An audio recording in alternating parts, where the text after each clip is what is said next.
జాతీయవాద జర్నలిజానికి అసలైన వేదిక నేషనలిస్ట్ హబ్ ని సబ్స్క్రైబ్ చేసుకోండి. నోటిఫికేషన్స్ కోసం బెల్ ఐకాన్ పై క్లిక్ చేయండి. నమస్తే, ప్రత్యేక కార్యక్రమానికి స్వాగతం. మనం చాలా సందర్భాల్లో బలవంతపు మత మార్పిడుల గురించి చర్చించుకున్నాం. ఈ డెమోగ్రాఫిక్ చేంజెస్ ద్వారా భారత్కు ముప్పు పొంచి ఉందా అనేటువంటి అనుమానాలు మనకి రోజు రోజుకి బలపడుతున్నాయి. అది ఏ మతమైనా కావచ్చు. చాలా క్రిస్టియన్ మిషనరీస్ కూడా ఈ పనికి పాల్పడుతూ ఉన్నాయి. బలవంతపు మత మార్పులు చేసేటువంటి ప్రయత్నం చేస్తున్నాయి. తాజాగా అస్సాంలో ఇద్దరు అమెరికన్ దేశానికి చెందినటువంటి వ్యక్తుల్ని అరెస్ట్ చేయడం జరిగింది. అలాగే మణిపూర్లో మరొక సంఘటన జరిగింది. మణిపూర్లో మైతీస్, మనకందరికీ తెలుసు, మైతీస్ కుకీస్ రెండు వర్గాలు అక్కడ ప్రముఖంగా ఉంటాయి. 50% వాళ్ళు ఉంటారు, 50% వీళ్ళు ఉంటారు. ఆ మైతీస్ పవిత్రంగా భావించేటువంటి ఒక కొండపైన కుకీస్ తెగకు చెందినటువంటి వాళ్ళు ఒక సిలువుని అక్కడ నిలబెట్టడం, ఒక పెద్ద సిలువుని అక్కడ ప్రతిష్ఠించడం జరిగింది. ఈ రెండు సంఘటనలు వేరువేరు రాష్ట్రాల్లో జరిగినప్పటికీ కూడా రెండింటికి కామన్ లింక్ ఒకటి కనిపిస్తోంది. ఈ క్రిస్టియానిటీ ఎక్స్పాన్షన్ చేసేటువంటి ప్రయత్నం మనకి కామన్గా కనిపిస్తోంది. ఎందుకు చేస్తున్నారు? దీని వెనక ఏమైనా కాన్స్పిరసీ ఉందా?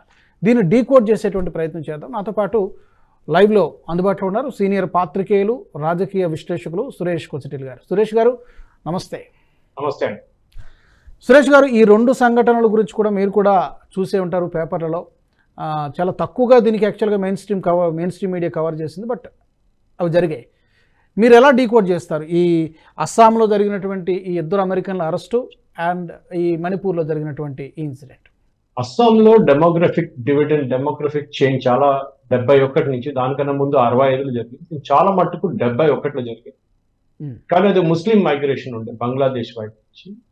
ఇప్పుడు కూడా మీరు చూస్తే నార్దర్న్ అస్సాంలో, కాచార్ హిల్స్ నార్దర్న్ అస్సాం ఏరియాలో మొత్తం చాలా మటుకు ముస్లిం పాపులేషన్ వచ్చి సెటిల్ అయిపోయారు. దాంతో మొదలైన గొడవ మనకు అందరు తెలుసు, ఆల్ అస్సాం స్టూడెంట్స్ యూనియన్. దాని తర్వాత రాజీవ్ గాంధీ గారితో అగ్రిమెంట్ సైన్ చేశారు. కానీ ఈ జరిగే ఇప్పుడు మీరు చెప్పిన దాని ప్రకారం ఈ స్వీడిష్ నేషనల్స్ అరెస్ట్ చేశారని చెప్పేసి అది ఇక్కడ జరుగుతుంది. ఎందుకంటే నార్త్ ఈస్ట్ మనం 1700s నుంచి చూసుకుంటూ వస్తే అక్కడ ఫస్ట్ బ్రిటిష్ కన్నా ముందు అమెరికన్ ప్రీస్ట్ వచ్చారు అక్కడ. అంటే 1700, 1800s లో ఫస్ట్ సెకండ్ వరల్డ్ వార్ వచ్చినప్పటికీ చాలా మంది ఇంకా ప్రీస్ట్ అక్కడికి వచ్చారు. So first world war, second world war నడిమిట్లో, ఎస్పెషల్లీ సెకండ్ వరల్డ్ వార్ ముందు అక్కడ చాలా మటుకు క్రిస్టియన్ కన్వర్షన్ జరిగింది ఆ ఏరియా. ఎందుకంటే ఇది ఒక కంటిన్యూస్ ఏరియా అంటారు. అంటే మణిపూర్ వైపు నుంచి వెళ్తే, మిజోరాం వైపు నుంచి వెళ్తే, మీకు మేఘాలయ వైపు నుంచి వెళ్తే మీరు వెళ్తుంది మయన్మార్ వైపు, అప్పుడు బర్మా అని చెప్పుకుంటున్నాం మనం.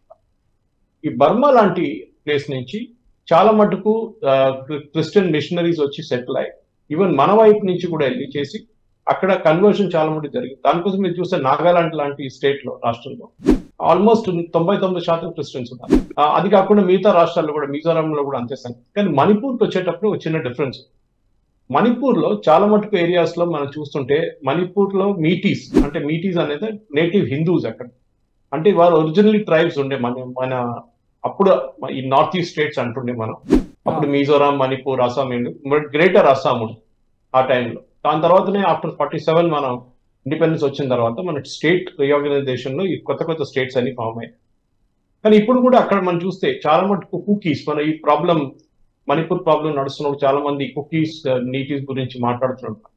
మనం అర్థం చేసుకోవాలి ఏంటంటే ఈ కుకీస్ అనే వాళ్ళు యూజువలీ మణిపూర్ వైపు నుంచి వచ్చింది, వాళ్ళు వచ్చేది మయన్మార్ వైపు నుంచి వచ్చారు, అంటే బర్మా నుంచి వచ్చారు. ఇప్పుడు కాదు, ఫస్ట్ ఒక 1800లో నాగాస్ ని తీసుకొచ్చారు. దాని తర్వాత వాళ్ళు నాగాలాండ్ వైపు నుంచి వచ్చారు. సో మీటీ కింగ్స్, అప్పుడున్న మీటీ రాజాలు, అంటే వాళ్ళు హిందూ రాజాలు, వాళ్ళు ఏం చేశారంటే ఈ కుకీస్ వచ్చి గొడవ చేస్తున్నారని చెప్పి చాలా మంది నాగాలాండ్ నుంచి మనుషులు తీసుకొచ్చి ఒక బఫర్ గా పెట్టుకున్నారు. అంటే కుకీస్ కి, నాగాస్ కి నడిమిట్లో ఒక బఫర్ లాగా క్రియేట్ చేసి అటువైపు కుకీస్, ఇటువైపు మీటీస్ ని పెట్టుకున్నారు. మీటీస్ ఉండేది మొత్తం మన వ్యాలీలో ఉంటారు, ఇంఫాల్ వ్యాలీలో కంప్లీట్లీ వీళ్ళ పాపులేషన్ ఉంది, మీటీ హిందూస్. కానీ కొంచెం మంది బయట కూడా ఉన్నారు. కానీ హిల్స్ చుట్టుపక్కల ఉన్న కొండలు, దాని తర్వాత ఉన్న రిజర్వ్ ఫారెస్ట్ అంతా ఉండేది కుకీస్. ఈ కుకీ పాపులేషన్ ఏమైతుంది అంటే ఇప్పుడు మనం చూస్తున్నాం చాలా మటుకు మయన్మార్ లో గొడవ చేస్తుంది. అక్కడ ఉన్న ఆర్మీ వాళ్ళు చాలా మంది ఇక్కడ ఇటువైపు పారిపోయి వచ్చారు. చాలా మంది మన హాస్పిటల్స్ లో ఉన్నారు. ఇంకా వీళ్ళు ఏం చేస్తున్నారంటే ఆ పక్క నుంచి వచ్చి ఒక బార్డర్ ఏరియా ఫెన్స్ కాకుండా ఉండడానికి దాంతో ఏం చేస్తున్నారంటే కంటిన్యూస్ గా క్రాస్ చేస్తుంటారు. వీళ్ళ రిలేటివ్స్ అక్కడ చుట్టారు అక్కడ ఉంటారు, వాళ్ళ చుట్టారు ఇక్కడ ఉంటారు, క్రాస్ చేస్తూనే ఉంటారు. ఈ క్రిస్టియన్ డామినేషన్ జరిగింది. అది చాలా మటుకు 17th century నుంచే మొదలైంది ఆ ఏరియాలో. అంటే మొత్తం నేను చెప్పినట్ల నార్త్ ఈస్ట్ ఏరియా. అప్పుడు అంతా బ్రిటిష్ వాళ్ళ చేతికన్నా ముందు దాని ముందు అమెరికన్స్ చాలా మంది అక్కడ వచ్చి సెటిల్ అయ్యారు. ఎస్పెషలీ అమెరికన్ బ్యాప్టిస్ట్ వాళ్ళు వచ్చి చాలా మంది సెటిల్ అయ్యారు. కనుక మనకు అందరూ తెలుసు Britain is more of a Protestant Christian community, American వాళ్ళు బ్యాప్టిస్ట్ ఇంకా క్యాథలిక్ వైపు. సో ఆ సెటిల్మెంట్ అక్కడ వచ్చిన తర్వాత నార్త్ ఈస్ట్ లో ఆల్మోస్ట్ కన్వర్జన్ 100% అయిపోయింది అన్నమాట. సో కాకుండా ఈ 2-3 స్టేట్స్ లో, ఒకటి అస్సాం వైపు, ఇంకోటేమో అరుణాచల్ వైపు, మూడోదేమో చాలా మటుకు చూస్తే మేఘాలయ వైపు కానివ్వండి, మిజోరం, మణిపూర్ వైపు కొంచెం అంత కన్వర్షన్ జరగలేదు.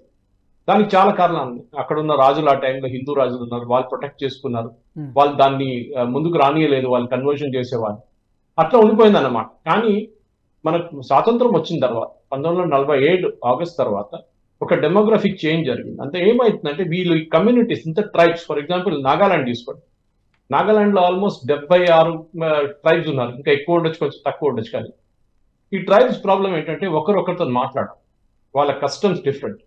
ఇన్ఫాక్ట్ ఇప్పుడు రాబోయే యూనిఫామ్ సివిల్ కోడ్ లో మీరు చూస్తున్నారు షెడ్యూల్ ట్రైబ్స్ ని ఇంక్లూడ్ చేయరు. అది ఈవెన్ ఉత్తరాఖండ్ లో వస్తున్న లాలో కూడా చూడొచ్చు మీరు, షెడ్యూల్ ట్రైబ్స్ ని వాళ్ళు ఇంక్లూడ్ చేయరు. ఎందుకంటే ట్రైబల్ కస్టమ్స్ డిఫరెంట్ ఉంటుంది. వాళ్ళ పెళ్లి కానివ్వండి, వాళ్ళ డైవోర్స్ కానివ్వండి, వాళ్ళ డెత్ రిచువల్స్ అన్ని సపరేట్ ఉంటాయి.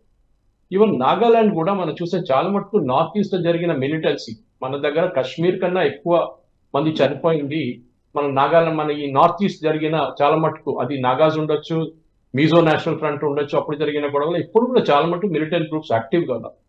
అది కూడా స్పెషల్లీ ఇప్పుడు మణిపూర్ లో మనం చూస్తున్నాం. మణిపూర్ ఏం చేస్తున్నా అంటే మయన్మార్ నుంచి వచ్చి అటాక్ చేసి రిటర్న్ మయన్మార్కి వెళ్ళిపోతుంది.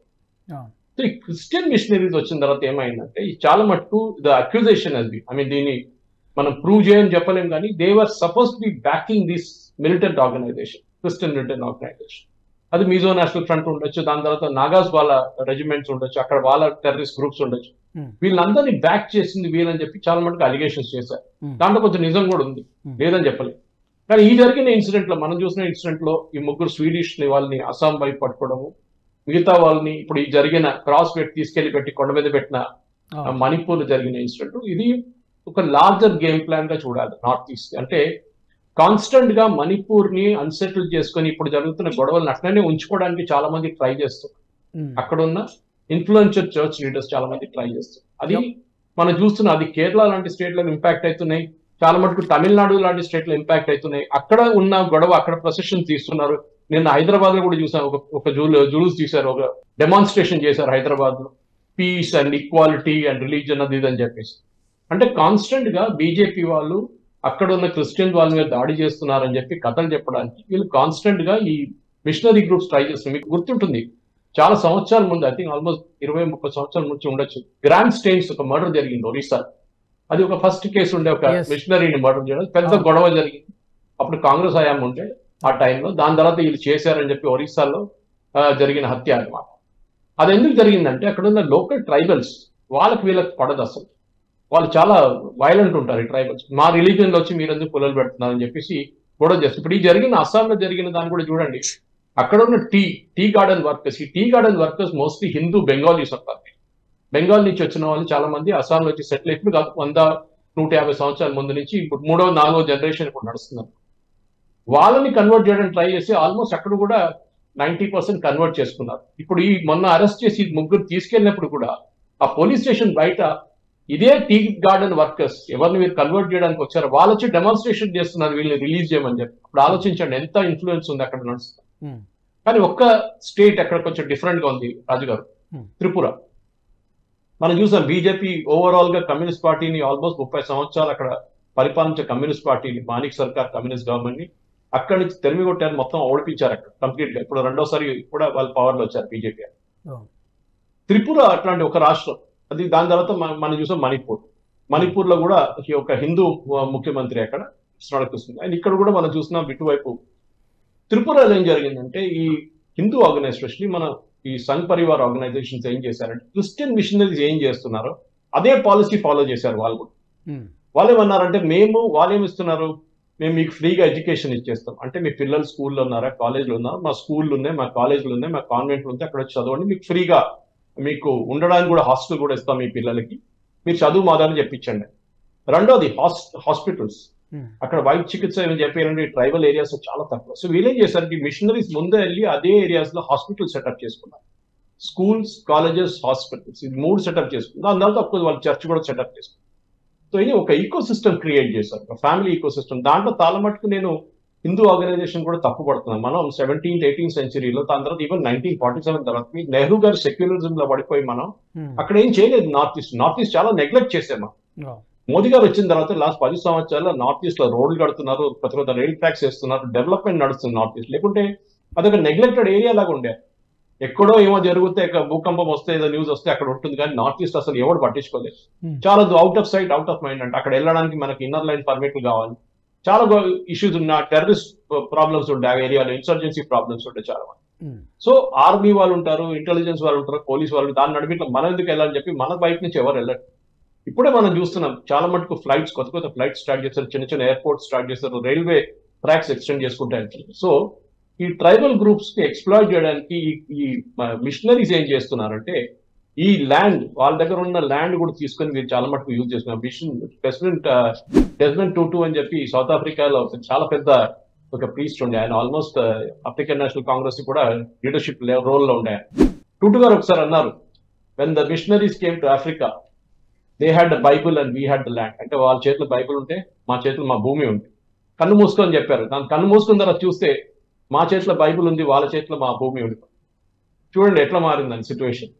అదే జరుగుతుంది చాలా మట్టుకు. సో ఈ పర్టికులర్ కాంట్రవర్సీ ఏది స్వీడిష్, ఎందుకంటే వీసా మీరు ఇష్యూ చేసినప్పుడు, మీరు ఏ రాష్ట్రం నుంచి భారతదేశానికి వస్తున్న వీసా ఇష్యూ చేసినప్పుడు మీరు ఎందుకు వస్తున్నారని అడుగుతారు. సో యూజువల్లీ వీళ్ళు టూరిజం అని రాస్తారు. బిజినెస్ కి వచ్చే వాళ్ళకి లాంగ్ టర్మ్ వీసా ఇస్తారు, కానీ టూరిస్ట్ కంటే స్పెసిఫిక్ టైం కి వీసా ఇస్తారు. ఇప్పుడు ఈ కేసులో వచ్చిన స్వీడ్స్ కూడా స్వీడన్ నుంచి వచ్చిన వాళ్ళు టూరిస్ట్ వీసా ఇచ్చి ఉంటారు డెఫినెట్ గా. మనం చూస్తుంటాం హైదరాబాద్ లో కూడా వచ్చి ఇక్కడ జిమ్ఖానా గ్రౌండ్, పరేడ్ గ్రౌండ్ లో, బైసన్ పోలో గ్రౌండ్ లో వీళ్ళు చాలా మటుకు ప్రోగ్రాంలు చేస్తారు. యూజువలీ డిసెంబర్ టైంలో ప్రోగ్రాంలు చేస్తారు. అది కూడా ఇప్పుడు చూడండి బంద్ అయిపోయింది, ఇప్పుడు రావట్లేదు. అంటే ఫారిన్ నుంచి ఫండింగ్ తీసుకొచ్చి దాంతో పాటు ఇక్కడ ఒక చిన్న గ్యాదరింగ్ క్రియేట్ చేసి, ఆ గ్యాదరింగ్ లో ప్రేయర్ సెషన్ అని చెప్తారు, లేకుంటే ప్రేయింగ్ ఫర్ ఇండియా అంటారు. అంటే బేసిక్లీ ఒక కవర్ అన్నమాట. కానీ ఇప్పుడు హిందుత్వ గ్రూప్స్ చాలా మటుకు యాక్టివ్ అయిపోయింది. నాకు పర్సనల్లీ చాలా మంది తెలుసు, దీంట్లో ఫాలో చేస్తుంటారు. ఈ గ్రూప్స్ ఎక్కడి నుంచి వస్తున్నారు, వీళ్ళకి వీసా ఉందా, వీళ్ళ వీసా ఏ కేటగిరీ మీద ఇష్యూ చేస్తారు. ఎందుకంటే మీరు టూరిస్ట్ అని వచ్చి ఇట్లాంటి పనులు చేస్తే మిమ్మల్ని డిపోర్ట్ చేస్తారు. ఇప్పుడు ఈ ముగ్గురిని కూడా డిపోర్ట్ చేస్తున్నారు. అంటే వాళ్ళు తీసుకెళ్లి పోలీస్ స్టేషన్ కి డైరెక్ట్ వాళ్ళ ఎంబసీకి హ్యాండ్ ఓవర్ చేసి, స్వీడిష్ ఎంబసీ ఢిల్లీలో, వాళ్ళ నుంచి డైరెక్ట్ ప్లేన్ లో కూర్చోబెట్టి పంపించేస్తారు. మీ వీసా కండిషన్స్ వైలేట్ చేయకూడదు, ఇది చాలా చాలా ఇంపార్టెంట్. వీసా కండిషన్ వైలేట్ చేయకుండా ఉండడానికి జరిగిన ఈ ప్రయత్నం డెఫినెట్ గా మనం అప్రిషియేట్ చేయాలి. ఎందుకంటే అక్కడున్న లోకల్స్ చాలా మటుకు దీన్ని హ్యాండిల్ చేశారు బాగానే. కంప్లైంట్ చేశారు ఎవరో, దాంతోపాటు పోలీసులు కూడా యాక్షన్ వచ్చారు. రైట్ సురేష్ గారు, అయితే మనం గతంలో చూస్తే FCRI ద్వారా ఫండింగ్ చాలా విపరీతంగా వచ్చేది. అయితే మోదీ గారు వచ్చిన తర్వాత ఇది చాలా వరకు తగ్గిపోయింది ఈ ఫండింగ్ అనేది. బట్ స్టిల్ ఇప్పటికీ కూడా ఫండింగ్ అనేది జరుగుతుందనేది మనకు చాలా రిపోర్ట్స్ చెప్తున్నాయి. దీన్ని ఎలా అరికట్టాలి? FCRI ఫండింగ్ చాలా మటుకు ఈ కాంగ్రెస్ హయాంలోనే ఇది తీసుకొచ్చారు, ఫారిన్ కాంట్రిబ్యూషన్ రెగ్యులేషన్ యాక్ట్. దీంట్లో ఏం చేస్తారంటే బయట నుంచి డాలర్ల మీద డాలర్లు, పౌండ్ మీద పౌండ్లు, యూరోల మీద యూరోలు పంపిస్తున్నారు. అంటే వీళ్ళేమంటారంటే మా దగ్గర ఇక్కడ మేము ఒక NGO నడిపిస్తున్నాం పిల్లల కోసం చదువు చెప్పడానికి, స్కూల్ కట్టడానికి అని చెప్పేసి, లేకుంటే ఏదో హాస్టల్స్ కట్టడానికి, లేకుంటే మంచి హెల్త్ సదుపాయాలు కల్పించడానికి చేస్తున్నాం. భారతదేశంలో అసలు ఏం లేదు, ఇక్కడ మొత్తం వీడియోలు తీసి పిల్లలు రోడ్డు మీద చనిపోతున్నారు, వీడియోలు, తిండి లేకుండా రోడ్డు మీద పడుకున్న పిల్లలు, ఎల్డర్స్, వాళ్ళ ఫోటోలన్నీ పంపించి, వీడియోలు పంపించి బయట నుంచి డబ్బులు తెప్పించుకుంటారు. అది రూటింగ్ ఎట్లా చేస్తారంటే ఒక NGO సెటప్ చేస్తారు. ఆ NGO అడిగితే అంటే మేము అట్లాంటి పని చేస్తున్నాం, చారిటీ చేస్తున్నాం, ఓల్డ్ ఏజ్ హోమ్ కడుతున్నాం అన్ని చెప్తారు. కానీ చేస్తున్న పని సో దానికి రూల్స్ అండ్ రెగ్యులేషన్ చాలా స్ట్రిక్ట్ ఉండే. కానీ కాంగ్రెస్ హయాంలో అసలు ఇంప్లిమెంట్ కాలేదు ఈ rules and regulations. BJP government వచ్చిన తర్వాత కూడా ఫస్ట్ 5 years లో ఎక్కువ దీని మీద ఎక్కువ నిఘా పెట్టలేదు. కానీ సెకండ్ 5 year టర్మ్ మీరు చూస్తున్నారు మీడియా హౌసెస్ కూడా చాలా మంది, న్యూస్ క్లిక్ లాంటి ఆర్గనైజేషన్ కానివ్వండి, మన హర్ష్ మందర్ వాళ్ళ NGO మీద జరిగిన దాడి కూడా వాళ్ళు FCRI క్యాన్సిల్ చేస్తున్నారు. తమిళనాడులో మొన్న ఒక ఇట్లానే NGO, క్రిస్టియన్ NGO, వాళ్ళది కూడా క్యాన్సిల్ చేశారు FCRI. అంటే మీరు ఫారిన్ డొనేషన్ తీసుకున్నప్పుడు ఎందుకు వాడారని చెప్పి డీటెయిల్స్ ఇవ్వాల్సి వస్తుంది. ఎవ్రీ ఇయర్ ఆడిట్ జరగాల్సింది. ఆ audit union government, union home ministry website లో అప్లోడ్ చేయాల్సి. భారతదేశంలో అన్నిటికంటే పెద్ద బిజినెస్ రాజు గారు ఇప్పుడు NGO. మీకు ఉద్యోగం లేదు, మీకు పనేం లేదు, మీకు అసలు ఏం డబ్బులు ఈజీగా సంపాదించాలంటే ఒక NGO స్టార్ట్ చేయాల్సింది అంతే. ఏమంటే సింపుల్, నేను ఒక ఓల్డ్ ఏజ్ హోమ్ స్టార్ట్ చేయబోతున్నా, ఒక ఆర్ఫనేజ్ స్టార్ట్ చేయబోతున్నా, మీకు లక్షల డబ్బులు వస్తాయి. కానీ వాళ్ళకి టార్గెట్ పెడతారు. మీకు ఈ పాస్టర్లు ఉంటారు, వీళ్ళు ఉంటారు, విలేజ్ లో వెళ్ళి పాస్టర్లో వీళ్ళ మెయిన్ బిజినెస్ అన్నమాట కన్వర్షన్. వాళ్ళ దగ్గర చెప్తారు నువ్వు వెళ్ళి కన్వర్ట్ చేయాలి, నీ టార్గెట్ ఇది 200 మంది ఈ సంవత్సరాల్లో కన్వర్ట్ చేయాలి. వాడికి దాని మీద జీతం ఉంటుంది. సో వాడు దాని మీదే బతుకుతాడు మొత్తం. సో వీళ్ళు పొద్దున్న నుంచి సాయంత్రం దాకా వ్యక్తి సెలెక్ట్ చేస్తూనే ఉంటారు. అండ్ యూజువల్లీ ఏమవుతుందంటే మన దగ్గర ఉన్న దాంట్లో ట్రైబల్స్ చాలా మందిని ఇప్పుడు వీళ్ళు కన్వర్ట్ చేసుకుంటూ అయిపోతుంది. అది మన అరకు వైపు కూడా నడుస్తుంది, తమిళనాడులో కూడా నడుస్తుంది చాలా మంది. ఇప్పుడు మన నార్త్ ఈస్ట్ లో కూడా చూస్తుంది. ఈ ట్రైబల్స్ కన్వర్ట్ చేయడం వాళ్ళ ఫస్ట్ టార్గెట్. ఎందుకంటే ట్రైబల్స్ కి ఒక రిజర్వేషన్ స్టేటస్ ఉండే, వాళ్ళ ఏరియాలో ఎక్కువ మంది వెళ్ళరు ఆ సైడ్.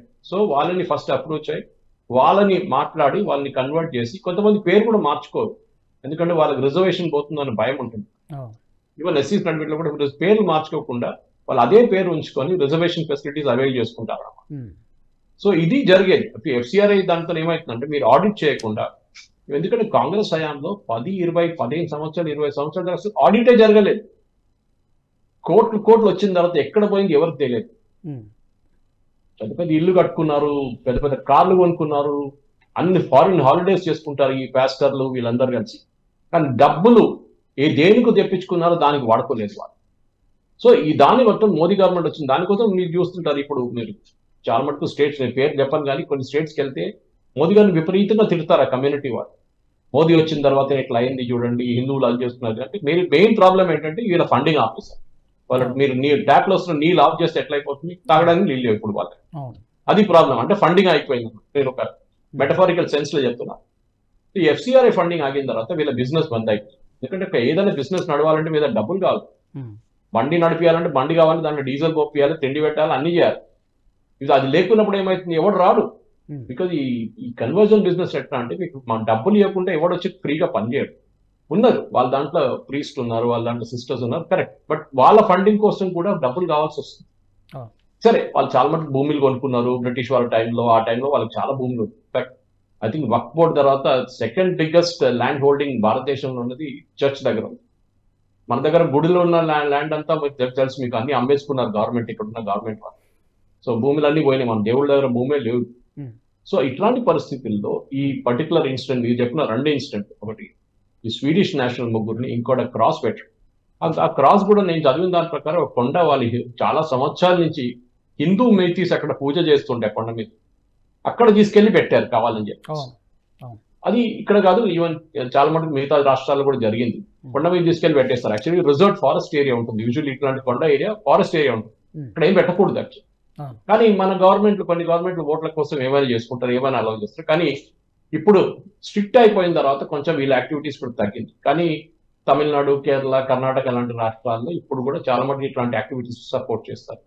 ఫారెస్ట్ ఏరియాని ఎంకరేజ్ చేయడం మనం కూడా చూస్తున్నాం. ఇక్కడ కూడా మన దగ్గర కూడా ఫారెస్ట్ ఏరియాస్ చాలా మటుకు ఎంకరేజ్మెంట్, రిలీజియస్ ఎంకరేజ్మెంట్ కాకుండా తెలంగాణలో. కానీ మిగతా రాష్ట్రాల్లో రిలీజియస్ ఎంకరేజ్మెంట్ నడిచి అక్కడ ఒక చర్చో లేకుంటే క్రాస్ పెట్టేసి దాని చుట్టుపక్కల 1 కిలోమీటర్ కవర్ చేసుకుంటారు, దాన్ని మళ్ళీ 3 కిలోమీటర్లు చేసుకుంటారు, దాన్ని 5 కిలోమీటర్లు మొత్తం కొండ వాళ్ళదే చెట్లై. సో ఈ జరిగిన ఇన్సిడెంట్స్ లో వీసా వయలేషన్స్ లో వాళ్ళు బ్లాక్ లిస్ట్ చేస్తారు. నెక్స్ట్ టైం వాళ్ళు భారతదేశానికి రాలేరు ఈ ముగ్గురు ఎవరిని పట్టుకున్నారు. అది కాకుండా మన దగ్గర కూడా చాలా మటుకు ఈ గాస్పెల్ ట్రూత్స్ అది ఇదని చెప్పి బయట నుంచి వచ్చే గ్రూప్ వాళ్ళు చాలా మందిని ఆపేశారు, చాలా మంది రిటర్న్ పంపించారు వీసా వయలేషన్స్. సో డెఫినెట్ గా రిపోర్ట్ చేయాల్సింది, ఎందుకంటే ఫ్రీడమ్ టు ప్రాక్టీస్ రిలీజన్ అని మన కాన్స్టిట్యూషన్ లో రైట్ ఇచ్చారు. కానీ ఆ రైట్ అబ్సల్యూట్ కాదు. ఎందుకంటే మనం కూడా తమిళనాడు చూసాం, హైకోర్టు జడ్జ్మెంట్ చూసాం. ఇది మన గుడిలన్నీ పిక్నిక్ స్పాట్లు కాదని చెప్పేసి జస్టిస్ ఒక మహిళా జడ్జి వాళ్ళు జడ్జ్మెంట్ ఇచ్చారు, శ్రీమతి గారు. ఎందుకంటే డెఫినెట్ గా it is not picnic spot. ఎవడో వచ్చి కూర్చొని అక్కడ ఏదో జూకి వెళ్తున్నట్లు లేకుంటే ఏదో మ్యూజియంకి వెళ్తున్నట్లు అక్కడ వచ్చి కూర్చొని బ్రేక్ఫాస్ట్ తెచ్చుకోవడం, లంచ్ తెచ్చుకోవడం, అక్కడ కూర్చొని లాంచ్ లో తినడం, దాని తర్వాత ఫోటోలు తీసుకోవడం, ఇది కాదు. గుడి అంటే ఒక రీజన్ ఉంది అక్కడ రావడం. సో మనం చూస్తున్న నార్త్ ఈస్ట్ లో మనం అక్కడ జరిగిన ఈ కన్వర్జన్ దాంట్లో మనం ఇప్పుడు ఏం చేయలేదు. దానికోసం బీజేపీకి ఎక్కువ సీట్లు రావు. ఇది మన మిజోరాం లాంటి ప్లేస్ లో కానివ్వండి, నాగాలాండ్ లాంటి ప్లేస్, ఎందుకంటే అక్కడ ఆల్మోస్ట్ 90%, 95% క్రిస్టియన్స్ ఉంటారు. సరే చీఫ్ సీట్స్ చాలా తక్కువ, 1-2 సీట్లు ఉంటాయి. So it doesn't make a major difference. కానీ అక్కడ కూడా మోదీ గారు అవుట్ రీచ్ చేస్తున్నారు. ఆయన మీరు చూస్తుంటారు మన క్రిస్మస్ కన్నా ముందు చాలా మటుకు ప్రీస్ట్ ని కలిశారు, వాళ్ళ కమ్యూనిటీ లీడర్స్ ని కలిశారు. కానీ ఈ కాంగ్రెస్ వాళ్ళు ఏం చేస్తున్నారు అంటే మళ్ళీ ఏమనంటే మణిపూర్ అని తీసుకొస్తారు. మణిపూర్లో ఏం చేయాలి, మణిపూర్లో ఎన్నో గుడులు తగలబెట్టారు, ఎన్నో మీటీ కమ్యూనిటీ వాళ్ళ ఇంటి మీద దాడి చేశారు. వాళ్ళే కదా ఫస్ట్ దాడి జరిగింది, మీటీ మీద దాడి జరిగింది. వాళ్ళు ప్రొసెషన్ తీశారు.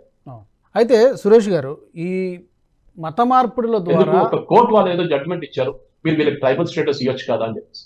ఓకే. అయితే సురేష్ గారు, ఈ మత మార్పిడుల ద్వారా డెమోగ్రాఫిక్ చేంజెస్ చాలా పెద్ద ఎత్తున జరుగుతున్నాయి. ఈ డెమోగ్రాఫిక్ చేంజెస్ వల్ల భారత్కి, మన దేశానికి జరగబోయేటువంటి నష్టం ఏంటి? అంటే ఒకటి హిందూ మతం మీద కుట్ర, మన సంస్కృతిని తొక్కేయడం, ఒకటి కల్చరల్ యాంగిల్, ఇంకేమైనా ఇతర నష్టాలేంటి? పొలిటికల్గా దీన్ని రాజకీయ కోణంలో ఎలా చూడాలి? ఎలాంటి నష్టం? రాజకీయ ఓట్లు కాదు, ఇంకేం లేదు. ఇప్పుడు మనం చూస్తాం ముస్లిం కమ్యూనిటీ కోసం కాంగ్రెస్ వాళ్ళు కానీ కమ్యూనిస్ట్ వాళ్ళు కానీ ఎంత మొత్తం ఉల్టా నిలబడతారు. వాళ్ళు కావాలంటే తల మీద నిలబడతారు ఓట్ల కోసం, ఏమైనా చేసుకుంటారు. మనం చూస్తాం కాంగ్రెస్ వాళ్ళు కర్ణాటకలో టిప్పు సుల్తాన్ జయంతి సెలబ్రేట్ చేసుకుంటారు. అది కాకుండా చాలా మటుకు మనం చూస్తాం వాళ్ళ రాష్ట్రాలు ఎక్కడెక్కడ వాళ్ళ గవర్నమెంట్ ఇప్పుడు ఎక్కువ లేదనుకోండి, 2-3 ఉన్నాయి అంతేగాని. ఇక్కడ కూడా మొన్న కూడా చూసారు, రేవంత్ రెడ్డిని ముస్లిం లీడర్స్ వచ్చి కలిసి 4% రిజర్వేషన్ మాకు మళ్ళీ కల్పించాలి, మాకు అది కావాలి, మాకు ఇది కావాలని చెప్పి డిమాండ్ ఇస్తే ఓకే మేము అన్ని అంగీకరిస్తున్నాం చెప్పారు. ఇదే ఒక స్వామిలు వాళ్ళు చేస్తే ఏం చేస్తారంటే, కొన్ని స్వామి వాళ్ళు వచ్చి వాళ్ళకి హిందూ ప్రీస్ట్ వచ్చి మాకు అన్ని అర్చకులకి మాకు పెన్షన్ ఇవ్వాలి, లేకుంటే మాకు ఉద్యోగం, మాకు శాలరీ ఇవ్వాలంటే ఇస్తారా? సో హిందూ కమ్యూనిటీ ఏమైందంటే మన దగ్గర మనం యునైటెడ్ గా లేదు. చాలా పాత స్టోరీ మళ్ళీ మనం చెప్పుకోకటి. మన దేశాన్ని బ్రిటిష్ వాళ్ళు, పోర్చుగీస్ వాళ్ళు, ఫ్రెంచ్ వాళ్ళు అందరు ఎందుకు పరిపాలించారంటే వీఆర్ నాట్ యునైటెడ్. మనం ఒక్కరిగా నిలబడలేదు, ఇప్పుడు కూడా నిలబడలేదు.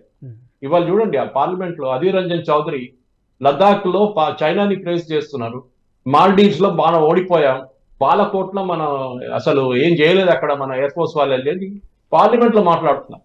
ఎందుకంటే ఆయన కాన్స్టిట్యున్సీ, ఆయన వెస్ట్ బెంగాల్ నుంచి పోటీ చేసి కలిసిన కాన్స్టిట్యున్సీ, లోక్సభ కాన్స్టిట్యున్సీలో ఆల్మోస్ట్ 60% మంది ముస్లింస్ ఉంది.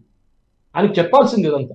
మన అందరికి తెలుసు బాలకోట్లో మన ఎయిర్ ఫోర్స్ ఫైటర్స్ వెళ్ళి అక్కడ ఏం చేశారు. ఇవాళ దాకా దాని తర్వాత హఫీజ్ సాయి పబ్లిక్ లో ఎక్కడ కనిపించలేదు. ఇవాళ దాకా 300 మంది చనిపోయారు, అందరు తెలిసింది.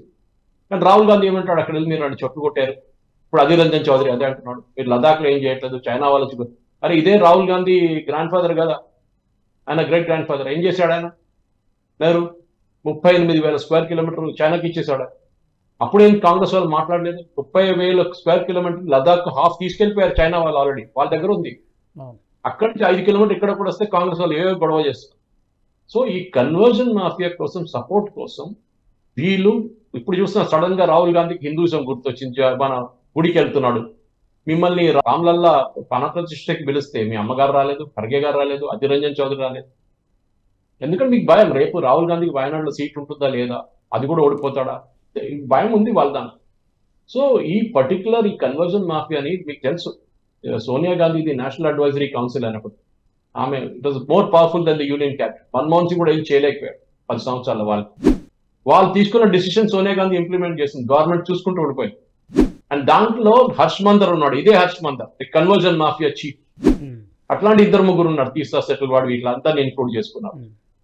సో ఇదొక ఈకో సిస్టమ్ క్రియేట్ చేశారు కాంగ్రెస్ వాళ్ళు. ఎందుకంటే వాళ్ళకి ఓట్ బ్యాంక్ పాలిటిక్స్, వాళ్ళ ఇష్యూస్ మీద మాట్లాడరు, మరి పర్ఫార్మెన్స్ మీద మాట్లాడి. వాళ్ళు మోదీ గారు మనం పార్లమెంట్ లో చాలా బాగా ఇచ్చారు, స్టాటిస్టిక్స్ తో సహా ఇచ్చారు. వాళ్ళ టైంలో ఇన్ఫ్లేషన్ ఎంత ఉంటే, బీజేపీ టైంలో ఇన్ఫ్లేషన్ ఎంత ఉంది, వాళ్ళ టైంలో ఉద్యోగం ఎంత ఉంటే, 18 కోట్ల మందికి ఉద్యోగ ఈపీఎఫ్ లో సబ్స్క్రైబర్స్ అయ్యారు, 8 కోట్ల మందికి కొత్త లోన్స్ తీసుకున్నారు ముద్ర. అక్కడే మీకు మోర్ దెన్ 24 కోట్ల మంది అయిపోయారండి. మోదీ గారు 2 కోట్లు కదా ప్రామిస్ చేసిన సంవత్సరానికి, 10 సంవత్సరాలు 20 కన్నా ఎక్కువ అయిపోయింది కదా ఇయర్స్ గివర్. కానీ మన దగ్గర ఉన్న మాఫియాకి ఏంటంటే, ఇది మనం చూసుంటాం దీనికన్నా ముందు కూడా, ఈ 2 ఎలక్షన్ల ముందు లోక్సభలో వెస్ట్ బెంగాల్లో ఏదో ఒక చర్చ్ మీద దాడి జరిగింది, పెద్ద గొడవ. బీజేపీ వాళ్ళు చేశారు, సంఘ్ పరివార్ వాళ్ళు చేశారు, అది ఇది అని చెప్పి.